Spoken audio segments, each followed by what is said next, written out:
안녕하세요. 히스티스 스토리 히디스 한국사입니다. 오늘은 저번 시간 고려 초기 태조 왕건 이야기에 이어 고려의 문벌 귀족들의 권력 독점과 무신 정권기에 대해 살펴보겠습니다. 고려는 나라의 체제를 점차 갖춰가며 중앙제도, 지방제도, 군사제도, 관리 등용제도 등을 마련해가며 지위를 과거라는 시험제도를 통해 갖기도 하고 음서라는 제도를 통해 세습받기도 하며 점차 상류층과 하류층으로 나뉘는 신분세습의 원칙이 나타나게 됩니다. 즉, 과거는 우리가 매년 치러지는 수능을 통해 대학을 가듯이 공정한 시험을 통해 관리가 되는 것이고, 음서는 나의 가족이 관리면 그 직급을 내가 세습받는 형식의 관리 채용 방식이었죠. 고려 초기 광종에 의해 과거라는 공정한 방식의 시험을 통해 관리를 뽑았으나 경제적 여건이 되지 않으면 공부를 할 수 없는 일반 백성들의 상황들을 생각하면 이 또한 계급과 부에 의해 나뉘게 된 것이나 다름없는 것이었죠. 이 과정에서 과거와 음서제도를 통해 정치 권력을 장악하는 돈 많은 문벌 귀족들이 판을 치기 시작합니다. 그들은 공음전, 즉 고려의 5품 이상 고위 관료들에게 지급해주던 토지에 대한 혜택으로 정치적 권력뿐만 아니라 경제적 권력 역시 장악하고 문벌 귀족 가문과 왕실 간의 가문끼리만 혼인관계를 맺는 폐쇄적 성향을 통해 이들은 권력을 지속 및 유지해 나갔죠. 이렇게 문벌 귀족들이 권력을 독점하는 시기에 고려에 난이 일어나게 되는데요. 바로 이자겸의 난과 묘청의 난이 있습니다. 이자겸의 난은 고려 문벌 귀족들의 모순과 패단이 드러난 가장 대표적인 사건이었죠. 이자겸은 대표적인 고려 왕실 외척 가문의 문신이었습니다. 즉 권문세족인 것이죠.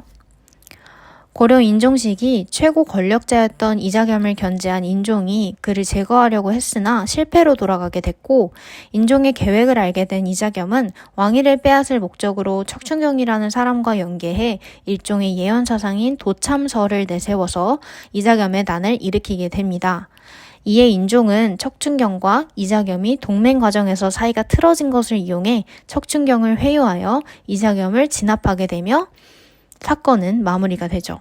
묘청의 난은 묘청이 이자겸의 난으로 인해 궁궐이 불타며 실추된 왕권 회복에 힘쓰던 인종에게 서경천도 운동을 권장하다 김부식의 개경파와 부딪히게 되며 나타난 사건입니다. 당시 고려의 수도를 두고 수도를 개경으로 두자는 김부식과 서경으로 수도를 옮기자는 묘청과 정지상의 의견 대립이 극대화된 상태였습니다. 당시 묘청은 행복과 재화를 가져다주는 땅에 대한 이론인 풍수지리설을 근거로 서경천도를 요구하고 더불어 여진족이 세운 금나라 정벌, 황제의 칭호와 연호 사용을 주장하는 칭제권언을 주장하게 되죠. 그는 국호를 대위국, 연호를 천계라 이름짓고 난을 일으키지만 김부식의 관군에 의해 몰락을 당하게 됩니다. 당시 여진족의 금나라는 막강한 군사력과 힘을 가지고 있는 나라였고 칭제권언은 대외적으로 봤을 때 황제를 칭하는 나라인 중국에 도전하는 것으로 보일 수 있었기 때문에 이에 대한 개경파의 반대와 부딪히게 되었죠. 결국 묘청의 서경천도 운동은 실패로 돌아가고 이후 서경은 몰락하게 되며 무신은 차별받기 시작합니다. 군인전의 지급이 제대로 이루어지지 않고 문신반이 추앙받는 시기 속에서 하급 군인들에 대한 심화된 차별은 무신들의 분노와 쿠데타를 야기합니다. 그중 정중부와 의방이라는 이름의 무신들이 보현원이라는 곳에서 문신을 제거하는 무신정면을 일으키게 되는 것이 그 시작이 되죠. 그 이후 본격적인 고려의 무신 정권기가 시작됩니다. 무신정변 이후 명종의 뒤에 정중부가 있는 것에 불만을 품고 의종의 복위를 외쳤던 김보당의 난, 정중부와 의의방을 타도하자는 조이총의 난, 공주 명학소에서 가혹한 수탈에 저항하는 망이 망소이의 난이 벌어졌고 경대승 때에는 개인의 병사인 도방을 설치하였으며 천민 출신이지만 무신정변에 공을 세웠던 이의민 때에는 무신이 정권을 장악하는 하극상의 변화에 대한 농민들의 항쟁인 김삼이, 효심의 난이 일어났습니다.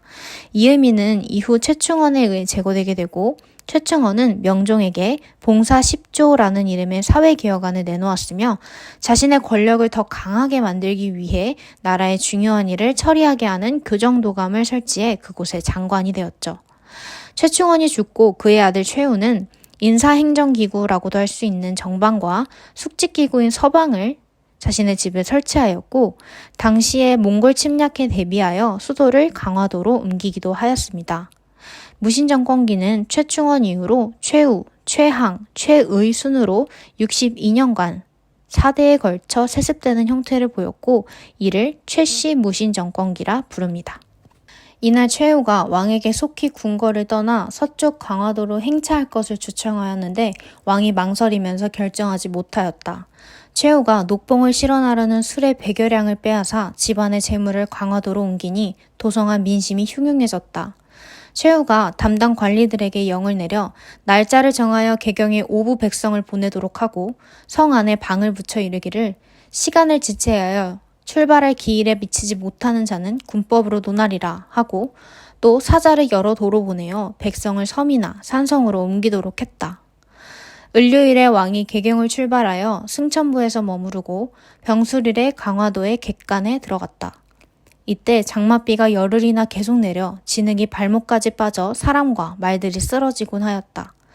지체 높은 집안이나 양가의 부녀들 중에서는 맨발로 업고 이고 하는 자까지 있었다. 호라비와 과부, 고아와 자식 없는 노인으로서 갈 곳을 잃고 소리내어 우는 자가 이루 헤아릴 수 없이 많았다. 이 기록은 고려사저류에 기록된 당시 강화도 천도를 이행한 최후의 강화천도 기록입니다. 몽골의 침입에 대비하여 강화도로 천도했다는 것은 무슨 말일까요? 이후 고려에 대체 무슨 일이 일어나게 되는 걸까요? 고려시대의 원간섭기 속 공민왕의 이야기, 다음 시간에 계속해서 들려드리도록 하겠습니다.